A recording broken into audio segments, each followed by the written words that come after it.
Welcome back to Gear Up Windows YouTube channel. In this video, we will guide you on how to check out which Wi-Fi version you are using on your Windows 11 or 10 PC. For this, click on this one start button at the taskbar and then type CMD. In the search results, click on this one command prompt entry.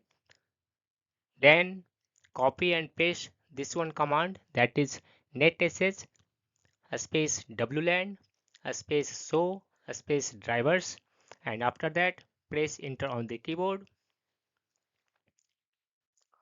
In the result, note down this one radio supported types. Just note down this one last information. In my PC it is 802.11x. Then open this one video description and match it with the details. In my case it is 802.11 AX, that corresponding to Wi-Fi 6 and Wi-Fi 6E. That means my PC is using Wi-Fi version 6.